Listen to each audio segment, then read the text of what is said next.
Lords of the Fallen 2023 is a reboot and sequel to its 2014 release. I played 50 hours of Lords of the Fallen, and this is my full game review. If this is your first time here, make sure to smash that subscribe button. Let's dive right in. Bosses. Developer Hexworks stated that they wanted to ensure bosses are suitably challenging at the point in the player's journey where AI was significantly improved, and many bosses now have additional and more aggressive movesets, and hit points and damage outputs have been rebalanced. I played majority of Lords of the Fallen with my buddy Blasphemy, and we found most of the bosses to be underwhelming. I don't mean difficulty wise because it's not fair for me to judge that when in co-play, but they were pretty predictable and sloppy in design. This was the same for the other bosses as well. Our favorite bosses were the Light Reaper, Judge Cleric, the Radiant Sentinel, and the Hollow Crow.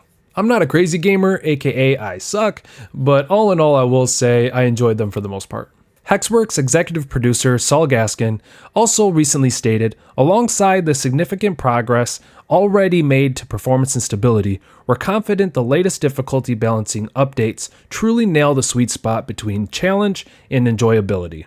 A quick tip, I would suggest two-handing a longsword for bosses for additional damage, but that's me. Timing dodge rolls can be useful because you definitely don't want to spam this move and run out of stamina. Side note, locking on enemies was quite a mess, but in the recent patch update v1.1.326, they introduced a new lock-on system. We can see here in Lords of the Fallen Reddit where they state the following.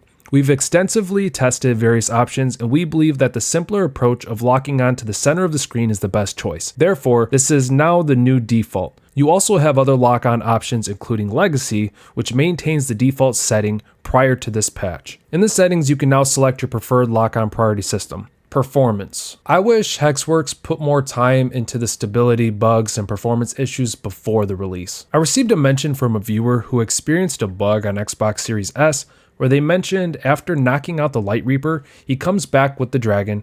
It didn't completely crash, but the game goes into unplayable slow motion. While I haven't experienced something of this magnitude, I have seen similar reports of issues on PC, Xbox, and PS5, with Xbox Series S having the most issues in overall performance. For what? This one, the Xbox! I have no idea! What's he saying? Hexworks has been listening to the community, and to date they have released 25 updated patches, and this has fixed many reported issues. In the description, I'll leave a link to the Lords of the Fallen roadmap so you can see what updates are to come. Moving on, we're going to talk about the good, the neutral, and the bad qualities of Lords of the Fallen. Graphics were absolutely stunning and worth noting. From the distant scenery to the weaponry, armor, and overall dark lore of the game, I was madly impressed the moment I started playing.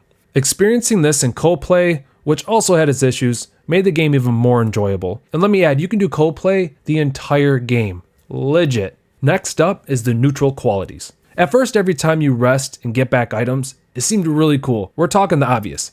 Health, mana, stamina. But also, all equipped items like potions and even equipment, such as arrows and javelins. For magic users seeking mana to rest, that does make sense, but resting just to get items back, I don't know, it didn't really make sense to me. Some may prefer this while others don't. Speaking of arrows and javelins, I recently dived back into Skyrim and I loved facing off against an enemy who fires arrows, misses, and I get to pick them up. Same for when I fire and miss. This would have been a really cool feature in Lords of the Fallen, but the same goes for other Souls games. How do you feel? Agree, disagree? Once again, leave a comment down below. Next up, the bad qualities. Ooh. Here's a big one. How Umbral is utilized, but not Umbral itself. Let me elaborate. What seemed to be a highlighted feature in the game, using the lamp to travel to Umbral becomes a chore over time.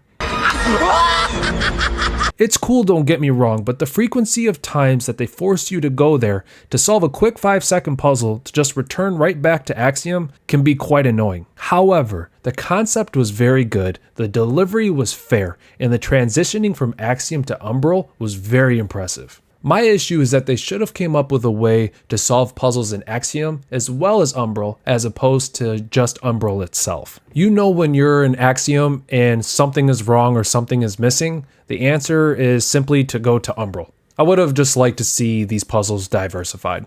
Alright, here it goes. The summary. I feel this is a good entry for anyone new to the Souls genre. With simplified combat, enticing bosses, and the many patches that Hexworks has already released, I recommend you purchase Lords of the Fallen. I may have harped on many negatives, but I wanted this to be an honest review and mention things you may experience or have experienced. It's definitely worth a playthrough, but a $70 price tag seems a bit steep, so I would wait until it goes on discount. I must note that this game had no microtransactions, and I really appreciated that. With all things considered, I'm going to give Lords of the Fallen a 7.5 out of 10.